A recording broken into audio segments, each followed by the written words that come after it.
Why you need to log your runs. Let's get into this. Dan, Bucket List Fit. I'm talking about why you need to log your runs.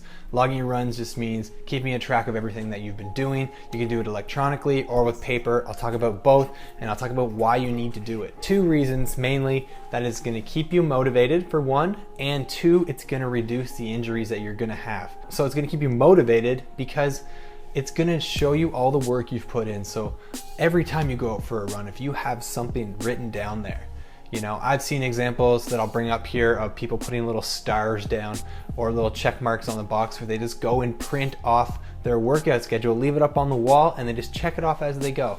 It's gonna make you feel good, all right? You're getting your workouts done, you'll be putting in the work, and maybe for the first 2 or 3 weeks, it's gonna feel really easy, it's gonna feel really good. And then all of a sudden, you're gonna have a down week, and you're gonna feel like not going that day. Maybe you didn't get very much sleep, or whatever the reason is that starts it all off. The point is, you're not going to want to go. This is when you can look back on your workout schedule and go, look how many miles I've put in, look how many days I've gone in a row, I haven't missed a workout, I put, you know, this much time in, I burned this many calories. Whatever you have written down, when you have it there, you can then say, hey, I want to keep this going. I want to keep making myself feel good, and that is what you will do. And it's worked for me so many times. I've been working out, I didn't want to go, and I use something called Strava.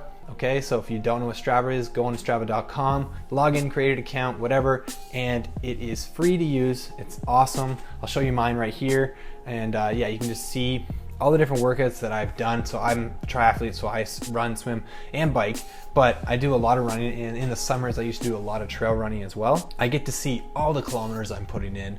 I get to see just all the work I'm putting in, and it makes me feel good to keep it going, and it keeps that momentum going. I've talked about this before in my videos. So if you've seen all that results, all the hard work you've put in, you're definitely gonna want to keep it going. So keep a log for that reason. The second reason is to reduce the amount of injuries. If you keep a good log, it's gonna show you if you've done a spike in running. Maybe you've, for some reason, increased, let's think about it like this.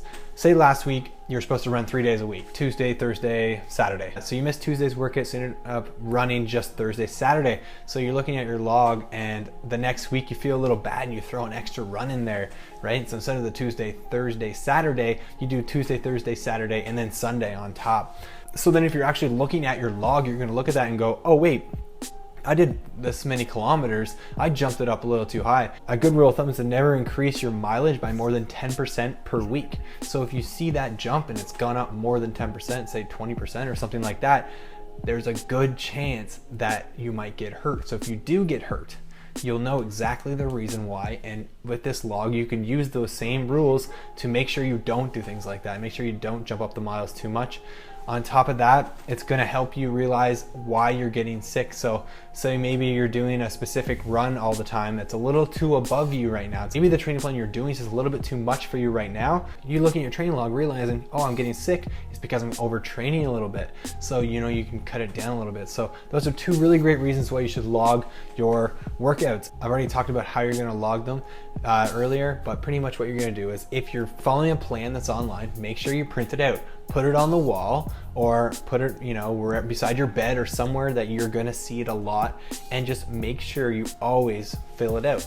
Make sure you always stay on top of it. It's going to be hard at first to like follow along and make sure you write down every workout. I know it was for me. There'll be some days that I miss it, and then all of a sudden I missed a couple workouts, and all of a sudden it's this big deal to try to remember all the workouts I've done. But once you get into the habit of actually doing it, it's really easy. You can definitely do it like after your run when you're cooling down and rehydrating. Just take the log out and write it down. And the other thing I've already said is use Strava. So once again, go on Strava, create an account. It's free, it's awesome, and you just click a couple clicks away and you have your workout. Or if you have a GPS watch, which I don't have with me, but it's actually right on the table right there. There's my GPS watch. I will put that on, and as soon as I connect it to the computer, automatically goes onto my Strava, so I don't have to worry about it at all. There's plenty of other programs if you don't like using those. Strava is just the one I recommend. It's just the best one in my opinion. It's just really user friendly, and I really like the look of it, and I just like everything about it. And there's a lot of people on there, so if you like the whole social thing, it's a really socially friendly thing for endurance athletes.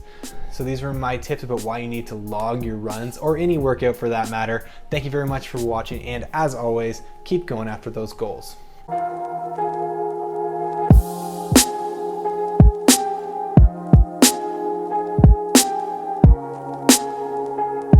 keep going This with is those a goals. Chuki beat.